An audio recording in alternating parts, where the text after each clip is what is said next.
At my engagement party, my mother-in-law grabbed the microphone and announced to 200 guests that my mother was nothing but a cleaning woman who should be serving drinks instead of sitting with respectable people. She pointed directly at my mom and said, "That woman has dishpan hands and a dollar store dress. She belongs in the kitchen with the help, not at my table." My fiancé Marcus laughed. His entire family laughed. I did not. I stood up, walked to the front of the room, and ended the engagement right there. But I didn't stop at ending the engagement. The next morning, I showed Victoria Hamilton exactly who she had insulted. She thought my mother was poor. She thought I was desperate.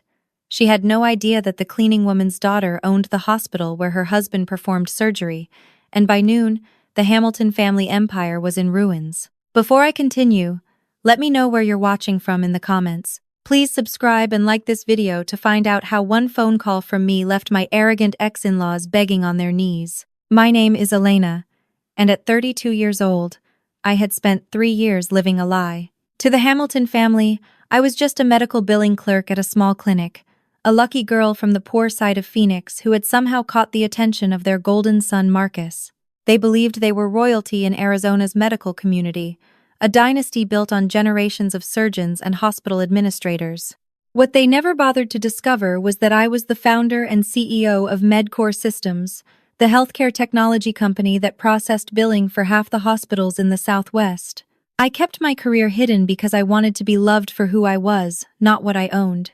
But standing in the grand ballroom of the Hamilton estate that Friday evening, watching my mother be humiliated in front of everyone who mattered, I realized that my silence had been a terrible mistake. The Hamilton mansion was suffocating in its extravagance. Crystal chandeliers hung from 30-foot ceilings, casting golden light across imported marble floors. The flower arrangements alone cost more than most people's monthly mortgage. I stood near the entrance in my cream-colored Valentino dress, a dress I had paid for with my own money, watching the parade of Phoenix's elite arrive. These were the surgeons, the hospital board members, the pharmaceutical executives that Victoria Hamilton collected like trophies. I felt Marcus slip his arm around my waist.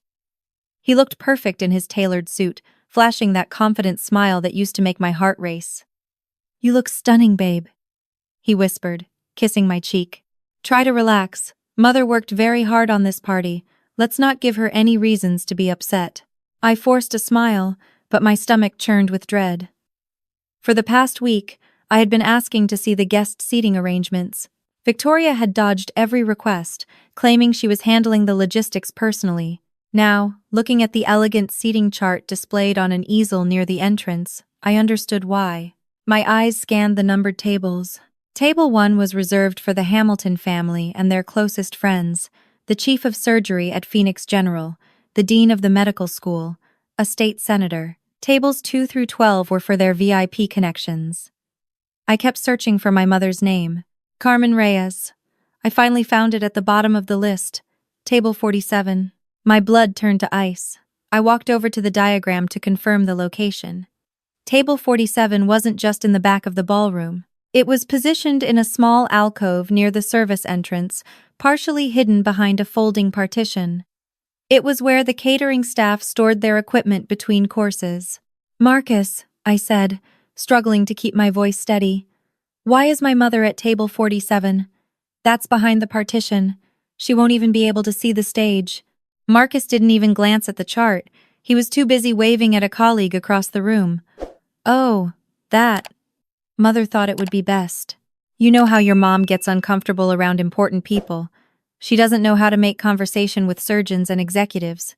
Mother was actually being thoughtful, putting her somewhere quiet where she won't feel out of place." "Out of place?" I repeated, staring at him. "She's the mother of the bride. She belongs at the family table. She belongs next to me." Marcus sighed, that condescending exhale he always used when I pushed back against his family. "Elena, please don't start. The seating is finalized. The place cards are printed. Besides, look at her." He gestured toward the alcove.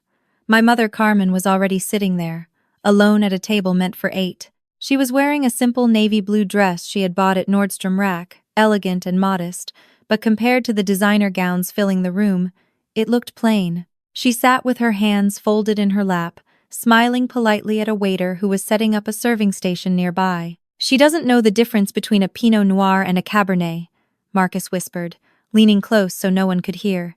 Mother is saving her from embarrassment. Your mom is sweet, Elena, but she's not exactly sophisticated. Let's not make this awkward for everyone. Tonight is supposed to be about celebrating us. I looked at the man I was supposed to marry. For the first time, I didn't see the charming orthopedic surgeon. I saw a coward. I saw a man who would let his mother exile mine to a storage closet just to maintain appearances. I wanted to scream, but the string quartet began playing and the party officially started. I swallowed my rage, telling myself I would fix this later. I would make it up to my mother. I took my seat at the head table next to Marcus and spent the next 2 hours enduring the fake smiles and backhanded compliments of his family. Then came the toasts. Victoria Hamilton sat like a queen at the center of the head table, dripping in diamonds and superiority. But it was Brittany, Marcus's sister-in-law, who stood up first. Brittany was blonde, beautiful, and vicious. She had married Marcus's older brother 3 years ago and had spent every moment since trying to prove she belonged among the Hamilton elite by being the cruelest gatekeeper of their social circle. She tapped her champagne flute with a silver spoon. The room fell silent. "Good evening, everyone," Brittany cooed, her voice sweet as antifreeze. She launched into a 5-minute speech about the illustrious Hamilton legacy, how fortunate Elena was to be joining such a prestigious family, how the Hamiltons had been pillars of the Phoenix medical community for 4 generations. She referred to me only as Marcus's new project. Then her gaze drifted toward the back of the room, toward the alcove where my mother sat alone. "And we must acknowledge the family members who traveled so far to be with us tonight," Brittany said, her smile turning predatory. "Mrs. Reyes? Carmen? Where are you, sweetie?" "Oh, there you are, way back there behind the screen." Every head in the room turned. A spotlight that I had never approved swung across the ballroom and landed directly on my mother, blinding her. She froze, her water glass halfway to her lips. "We just want to thank you for coming all this way," Brittany continued, her voice dripping with mock sweetness. "I know this world must be quite an adjustment for you. Victoria and I were just saying how brave you are to wear that dress. It's so practical. It really reminds us all to stay humble and remember where some of us came from, even if others have climbed much higher." A ripple of laughter rolled through the room. It wasn't loud, but it was unmistakable. It was the laughter of the privileged mocking the poor. I stood up. My chair scraped loudly against the marble floor. "That's enough." But Brittany wasn't finished. She looked at Victoria for approval, and Victoria rose from her seat, taking the microphone with the practiced grace of a woman who had commanded rooms her entire life. The room went deadly silent. "Sit down, Elena," Victoria commanded. "We're just having a little fun. Brittany makes a valid point." She turned to face my mother directly. "And what happened next will be burned into my memory forever." "Look at her," Victoria said, gesturing at my mother with a diamond-encrusted hand. "Look at those hands. Those are dishpan hands. Those are the hands of a woman who scrubs toilets for a living. I've seen her type 1,000 times at the hospital, mopping floors and emptying bedpans." The room was so quiet I could hear my own heartbeat. "We welcomed you into this family, Elena, because Marcus insisted," Victoria continued, her voice cold and clear. "But let's be honest about the stock you come from. That woman hiding back there in the service area? That's not a mother worthy of this table. That's a cleaning woman in a dollar store dress who should be serving drinks instead of sitting with respectable people. Frankly, it's embarrassing." The room exploded with laughter. It was louder this time, crueler. People were actually pointing at my mother, who had lowered her head, her shoulders trembling. I looked at Marcus. I waited for him to stand. I waited for him to defend the woman who had worked 3 jobs to put me through college. I waited for him to be a man. Marcus covered his mouth with his napkin, but I could see his shoulders shaking. He was laughing. He caught my eye and tugged on my arm. "Sit down, babe," he wheezed. "Mother has a point. Don't be so sensitive." Something inside me snapped. It wasn't a break. It was an awakening. The medical billing clerk died in that chair. The CEO stood up. I pulled my arm away from Marcus. I didn't scream. I didn't cry. I walked around the table, my heels clicking on the marble floor like a countdown. I walked up to Victoria and took the microphone from her hand. She resisted for a moment, surprised, but I ripped it away with enough force to make her stumble backward. The feedback screeched through the speakers, silencing the laughter instantly. I stood there, looking out at 200 faces of Phoenix's medical elite. I saw the confusion ripple through them. I looked down at Marcus, whose smile was fading into a frown. "Thank you, Victoria, for that clarification," I said, my voice steady and cold as surgical steel. "You're right. Mistakes were made tonight. But the biggest mistake wasn't my mother's dress. It was assuming that I was the lucky one." I turned to look directly at Marcus. "You just laughed at my mother. You let your family humiliate her. You think you're sitting at the head table because you're special, because you're a Hamilton. But let me tell you something about mistakes. A mistake is thinking you can marry a woman, insult her blood, and expect her to smile through it." I reached into my clutch and pulled out my phone. "The engagement is off," I announced. "And since this is no longer an engagement party, it's just a gathering of people I no longer wish to impress." Victoria lunged forward, her face purple with rage. "You ungrateful little gold digger. You will sit down and apologize this instant, or you will be nothing in this city. I will destroy you. I will make sure no hospital, no clinic, no doctor's office in Arizona ever hires you again." I looked at her, then at the event coordinator hovering nervously by the kitchen doors. "Mr. Patterson," I called out, "please bring me the invoice for this evening's event." The full invoice. The room gasped. Victoria froze.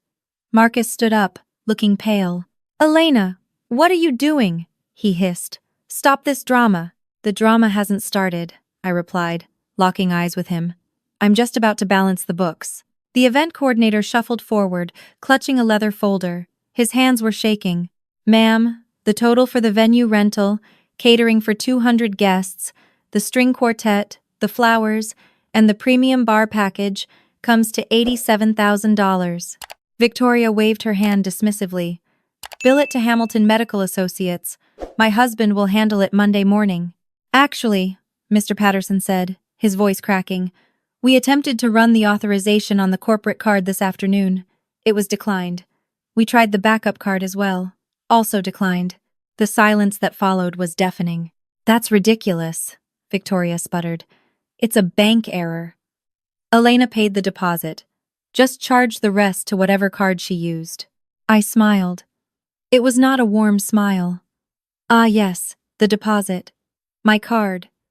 I pulled out my Black American Express card and held it up for everyone to see. I was happy to front $20,000 when I thought I was joining a family.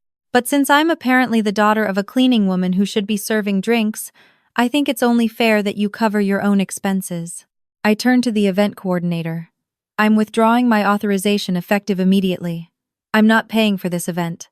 Mrs. Hamilton and her family can settle the remaining $67,000. Mr. Patterson turned to Victoria, looking terrified. "Ma'am, without valid payment, hotel policy requires us to halt service and potentially involve the authorities for theft of services." "Authorities?" Marcus choked. "Over an engagement party?" "Pay the bill, Marcus," I said simply. "If your family is as wealthy as they pretend to be, $67,000 should be pocket change. Save your mother the embarrassment." Marcus looked at me, then at his mother, then at the floor. He didn't move. He couldn't. I knew from accidentally seeing his bank statement that his checking account held less than $8,000. His entire lifestyle was funded by his parents, and apparently, that funding had some serious holes. I dropped the microphone. It hit the floor with a thud that echoed through the silent ballroom. I walked past Victoria, past Brittany, past the tables of stunned guests, and straight to the alcove where my mother sat. She was standing now. She hadn't eaten a bite of her dinner. Tears streamed down her face, but when she looked at me, I saw something else in her eyes. Pride. "Let's go, Mom," I said, offering her my arm. "I know a place that serves much better food, and they won't make you sit behind a partition." My mother took my arm, holding her head high. As we walked toward the exit, chaos erupted behind us. I heard Victoria screaming at the event coordinator. I heard Marcus shouting my name. I heard the murmur of scandalized guests scrambling for the exits. We pushed through the heavy doors into the cool Arizona night. The valet saw us coming and sprinted to get my car. As I waited, I heard sirens in the distance. My mother looked at me. "Elena," she whispered. What did you just do? I opened the car door for her and smiled. I just started balancing a ledger that's been in the red for too long. As we drove away, I looked in the rearview mirror. Blue and red lights were pulling into the Hamilton estate driveway. The hotel security had called the police about the unpaid bill. The Hamilton family's carefully constructed world was beginning to crack. But they had no idea that the engagement party was just the appetizer. Tomorrow, I was going to serve the main course. The drive from the Hamilton estate to my real home took 30 minutes. My mother sat in the passenger seat of my Tesla, watching the city lights blur past, her brow furrowed in confusion. She thought I lived in a modest apartment complex near the freeway, the address I used for mail, and the place Marcus had picked me up from for our dates. It was a rental I kept specifically to maintain my cover story. But tonight, the cover story was dead. I drove past the freeway exit and merged onto the private road leading to Camelback Mountain. The gates of the sanctuary community opened as my car approached, sensors reading my license plate. "Elena," my mother whispered, her voice trembling. "This is sanctuary. Only millionaires live here. Where are we going?" I pulled into the driveway of a sprawling, modern home perched on the mountainside. The automatic garage door opened, revealing my other two cars, a Porsche and a Range Rover. I led my mother through the house. Floor-to-ceiling windows offered a panoramic view of the Phoenix Valley below. The furniture was modern and expensive. Art pieces I had collected over 5 years of building my company hung on the walls. My mother spun around slowly, her mouth hanging open. "Elena, you told me you were a billing clerk. You said you made $45,000 a year." I walked to the wine fridge and pulled out a bottle of Cabernet. I lied. "Mom, I am listed as a billing consultant on my LinkedIn. But in reality, I'm the founder and CEO of Medcore Systems." My mother accepted the wine glass with shaking hands. "Medcore? The healthcare technology company? The one that's worth about $400 million at last valuation." I finished for her. "I started it 8 years ago with the money I saved working 3 jobs after college. I kept my name off the press releases because I value my privacy. I wanted to know if Marcus loved me for me, not my portfolio." I took a long sip of wine, letting the warmth settle my nerves. Turns out I got my answer tonight. I walked down the hall to my home office, a room filled with multiple monitors and the secure servers that ran my company's operations. I sat down and began typing commands into my system. "What are you doing?" my mother asked from the doorway. "Research," I said. I never looked up the Hamilton family finances before. I wanted to trust Marcus. I didn't want to know his net worth because I didn't want him to know mine. But the truce is over. My fingers flew across the keyboard. Within minutes, I had accessed public records, corporate filings, and medical licensing databases. What I found made me laugh out loud. "Oh, Marcus," I whispered. "You're not rich. You're barely solvent." The Hamilton Empire was a house of cards. Dr. Hamilton's surgical practice had been hit with 3 malpractice suits in the past 2 years. Their insurance premiums had skyrocketed. The family's medical group was hemorrhaging money, sustained only by a line of credit from First Arizona Bank. But that wasn't the most interesting part. I pulled up the Hamilton Medical Associates billing records. My company, Medcore Systems, processed their medical billing. We handled their insurance claims, their patient invoicing, their revenue cycle management. I had a complete view of their financial health. They owed us $340,000 in outstanding invoices. Payment was 90 days overdue. I scrolled further and found something even more damaging. Hamilton Medical Associates had a major contract with Phoenix General Hospital. They were the primary orthopedic surgery group. That contract was up for renewal next month, and Phoenix General had been quietly shopping for alternatives. I leaned back in my chair, the pieces clicking together in my mind. My mother walked up behind me, looking at the screens. "What does all this mean?" "It means," I said, turning to face her, "that the Hamiltons aren't the royalty they pretend to be. They're drowning in debt, surviving on reputation alone, and I just realized something interesting." "What?" "Medcore has been in negotiations to acquire the billing contract for Phoenix General Hospital. If we get that contract, we get to approve which medical groups work with the hospital. We get to decide who stays and who goes." I smiled, but there was no warmth in it. "Victoria Hamilton called you a cleaning woman who belongs in the kitchen." Tomorrow, I'm going to show her exactly who cleans up messes in this town. My mother set down her wine glass. She was quiet for a long moment, staring out the window at the city lights below. When she turned back to face me, something in her expression had changed. She reached up and removed the simple clip holding back her hair. Her posture shifted, straightening from the slight hunch she always carried around the Hamiltons. The timidity in her eyes vanished, replaced by a sharpness I had never seen before. "Elena," she said, her voice dropping into a register I didn't recognize. "I think it's time I told you something too." I frowned. "What do you mean?" My mother walked to the wet bar and poured herself a whiskey. Neat. She took a sip without wincing. "You wondered how I afforded to send you to college, how I paid for your first apartment. You thought it was loans and sacrifice. Wasn't it?" She laughed softly. "I do own a cleaning company, Elena. But Made Pro Southwest isn't just a small business. We have 2,000 employees across 4 states. We clean hospitals, corporate offices, government buildings.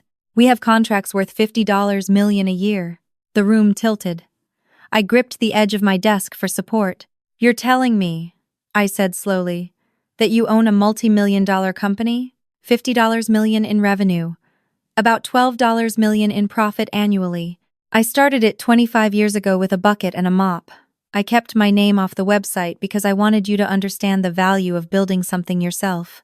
She looked at me with tears in her eyes. "And look at you now, a CEO. You built your own empire." I've never been prouder. I sat back, my mind reeling.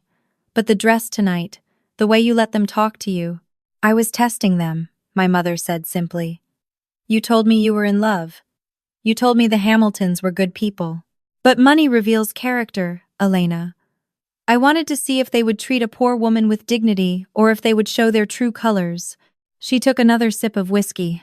"They failed spectacularly." My phone buzzed on the desk. A text message from Marcus. "Elena, you're crazy. My mother is furious. The police came because of you. You need to fix this.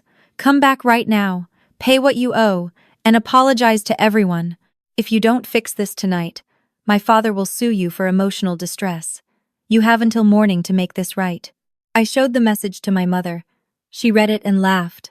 A dry, dangerous sound. "He thinks he has leverage," she said. I typed back a single response, a thumbs down emoji. Then I turned to my mother. "You said Made Pro cleans hospitals. Which hospitals?" She smiled. It was the smile of a lioness who had just spotted prey, all of them in the Phoenix metro area, including Phoenix General, where Dr. Hamilton performs surgery. We've held that contract for 15 years. The realization hit me like a thunderbolt. "You're their cleaning vendor. Your company sanitizes their operating rooms." "Correct. And our contract includes a morality clause. If a client engages in conduct that damages our company's reputation, we can terminate service immediately." She pulled out her phone. "I think being publicly mocked by a client's family member qualifies." "Mom, if you pull the cleaning contract from Phoenix General, they can't perform surgeries. The operating rooms would fail health inspections." "I know." She began typing a message. "And I also know that Hamilton Medical Associates has exclusive surgical privileges at Phoenix General. No operating rooms, no surgeries. No surgeries, no revenue. No revenue. No Hamilton Medical Associates," I finished. My mother looked at me, her eyes gleaming with the same fire I felt burning in my chest. "They called me a cleaning woman, Elena. They were right. I am. And tomorrow, I'm going to clean them out." We stood there in my home office, mother and daughter, 2 women who had hidden their power to protect their hearts. Now our hearts had been broken, and our power was about to be unleashed. "Get some sleep, Mom," I said. "We have a big day tomorrow." "We?" I smiled. "I think the CEO of Medcore Systems needs to introduce her mother to the hospital board. If you're going to pull their cleaning contract, you might as well watch their faces when they realize who you really are." The next morning, I walked into the Phoenix General Hospital executive conference room wearing a charcoal gray Armani power suit. My mother walked beside me in a cream-colored Chanel ensemble. We looked nothing like the women who had sat in the back of the Hamilton ballroom the night before. The hospital CEO, the chief medical officer, and the board chairman were already seated. They rose when we entered, confused but respectful. Miss Reyes, the CEO said, extending his hand to me. Thank you for coming on such short notice. Medcore is one of our most valued partners. How can we help you? I took my seat at the head of the table. Thank you for meeting with us. I'll get straight to the point. Medcore is prepared to acquire the full billing contract for Phoenix General, effective immediately. We're also prepared to invest $5 million in your new surgical wing expansion. The executives exchanged excited glances. This was exactly the kind of deal they had been hoping for. However, I continued, our investment comes with conditions. We need to discuss the hospital's relationship with Hamilton Medical Associates. The CEO's smile faltered. Doctor, Hamilton's group? They're our primary orthopedic surgeons. Is there a problem? I opened my laptop and turned it to face them. On the screen were billing records showing Hamilton Medical Associates' outstanding debt to Medcore, their malpractice suits, and their deteriorating financial health. Hamilton Medical owes my company $340,000 in overdue payments, I said. Their practice is financially unstable. They represent a liability risk to any hospital that maintains an exclusive contract with them. The board chairman leaned forward, studying the numbers. This is concerning, but we've worked with the Hamiltons for 20 years. Dr. Hamilton is a respected surgeon. He was, my mother said, speaking for the first time. But respect is earned through actions, not legacy. She placed a document on the table. My name is Carmen Reyes. I own MaidPro Southwest. We hold the cleaning and sanitation contract for this hospital. Last night, at a private event, Mrs. Victoria Hamilton publicly humiliated me in front of 200 witnesses. She called me a cleaning woman who should be serving drinks instead of sitting with respectable people. She said I belonged in the kitchen with the help. The executives shifted uncomfortably. I have video evidence, my mother continued. It's already circulating on social media. By this afternoon, it will be on every local news station. The headline will read, Hamilton family mocks Latina business owner at elite party. She let that sink in before continuing. Under the morality clause of our contract, I have the right to terminate services to any institution affiliated with individuals who damage MaidPro's reputation. Phoenix General Hospital employs Dr. Hamilton. Dr. Hamilton's wife publicly attacked me. Unless this hospital severs its relationship with Hamilton Medical Associates, I will be forced to withdraw our cleaning services effective immediately. The CEO's face drained of color. You can't be serious. Without sanitation services, we'd have to cancel all surgeries. We'd fail our health inspections. I'm very serious, my mother said calmly. I leaned forward. Gentlemen, you have a choice. You can maintain your relationship with a financially unstable practice run by a family that publicly demeans working-class people, or you can partner with two successful businesswomen who are offering you $5 million and a long-term billing contract. I slid the investment proposal across the table. The Hamilton contract expires at the end of this month. Do not renew it. Bring in a new orthopedic group. Problem solved. Everyone wins. Except the Hamiltons. The board chairman looked at the CEO. The CEO looked at the chief medical officer. Miss Reyes, the CEO said finally, extending his hand to my mother. On behalf of Phoenix General Hospital, I want to apologize for any distress caused by our affiliated physicians. We will be reviewing our relationship with Hamilton Medical Associates immediately. My mother shook his hand with the grip of a woman who had mopped floors and built an empire. Thank you. I look forward to continuing our partnership. As we walked out of the conference room, my phone buzzed. A Google alert for Hamilton Phoenix. The video from last night had gone viral.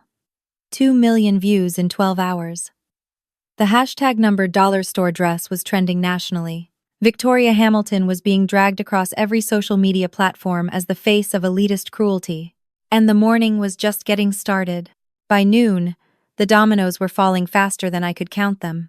First, the Hamilton Medical Associates office received notice that their billing services were being terminated due to non-payment. Without Medcore processing their claims, their revenue stream would dry up within weeks. Then, Victoria Hamilton's phone started ringing. The Phoenix Country Club was calling to inform her that her membership was under review pending an ethics investigation.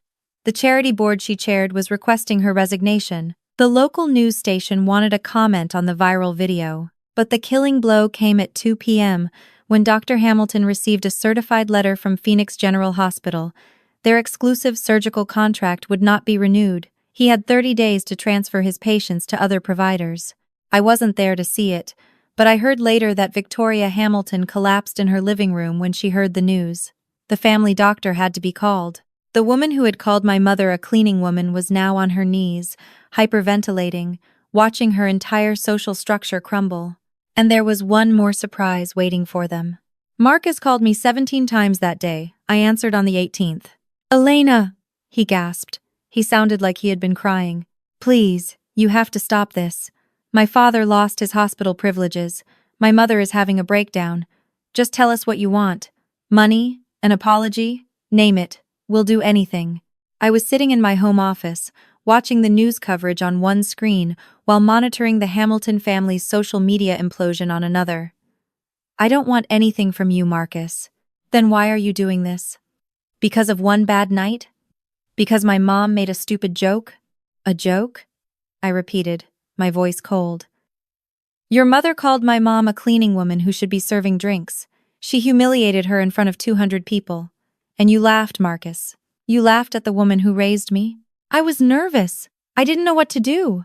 You could have defended her. You could have been a man. Instead, you showed me exactly who you are." There was silence on the other end of the line. "By the way," I added, "I know about Jessica." More silence. Then, weakly, "Who?"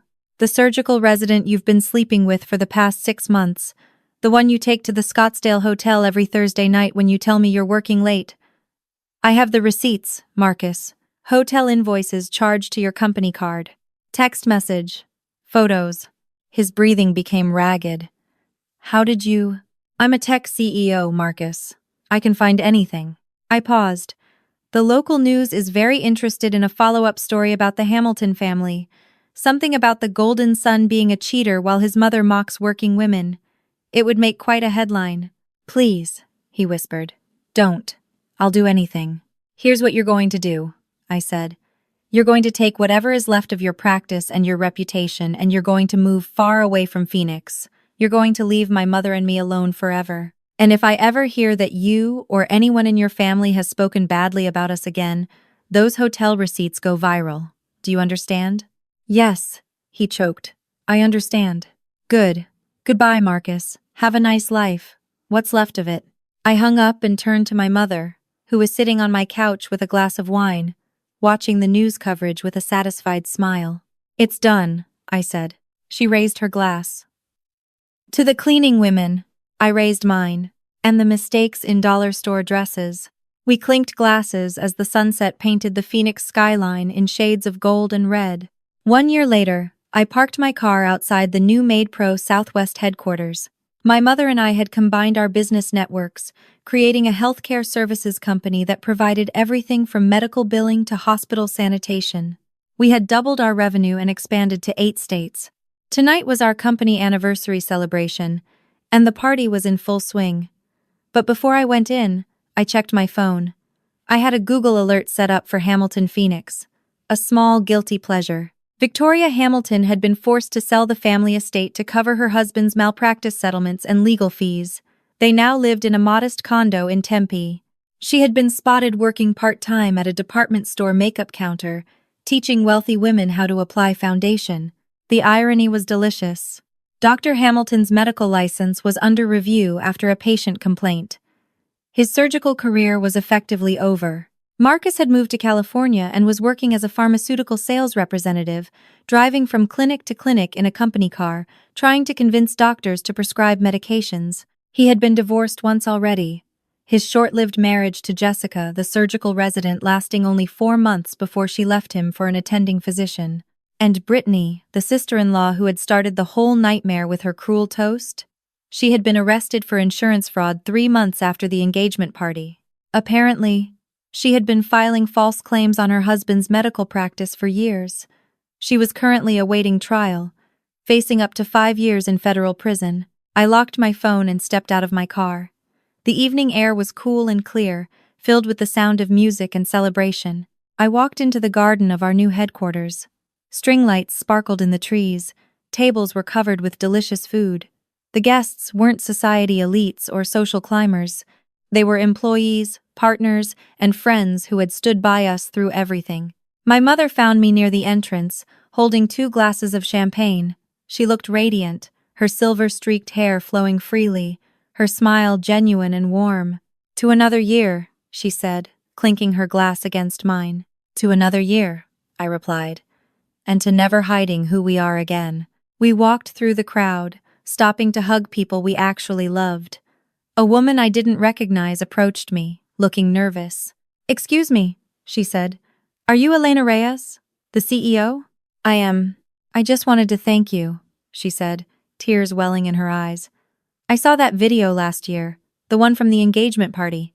I've worked as a housekeeper for 20 years, and I've been treated like that more times than I can count. Watching you stand up for your mother, watching you show them who you really were, it gave me hope. It reminded me that we're not invisible." I pulled her into a hug. "You're not invisible," I said. "You're essential. Don't ever let anyone make you feel otherwise." Later that night, as the party wound down and the stars came out, my mother and I stood together looking out at the Phoenix skyline. "Do you ever regret it?" she asked. "Ending things so publicly? Destroying them so completely?" I thought about it for a moment. "No," I said finally. "They didn't just insult us, Mom. They built their entire lives on the belief that people like us were beneath them. They weren't going to learn any other way." My mother nodded. "The Hamiltons wanted to watch a show. They got one. They just didn't expect to be the punchline." I smiled. "Victoria called you a cleaning woman who should be serving drinks. Now she's working a makeup counter, serving customers all day." Funny how the wheel turns. We stood there in comfortable silence, 2 women who had hidden their power to test the hearts of others and found those hearts wanting. The best revenge wasn't destroying the Hamiltons. It was building a life so full, so successful, and so authentic that we barely thought about them anymore. They had tried to make us feel small. Instead, they taught us exactly how big we were willing to become. And as I raised my glass to the Phoenix skyline, I made a silent toast to every woman who had ever been dismissed, overlooked, or mocked for where she came from. May they all find their moment to shine. May they all discover the power they were hiding. And may they never, ever apologize for taking up space at the table they built with their own hands. This story reminds us that true class is never measured by designer labels or country club memberships. It's measured by how we treat the people who serve us, the strangers who cross our paths, and the mothers who sacrifice everything to give us a chance. Victoria Hamilton learned that lesson the hard way. Don't make the same mistake. Have you ever had to stand up for someone you love against people who look down on them? I'd love to hear your story in the comments below.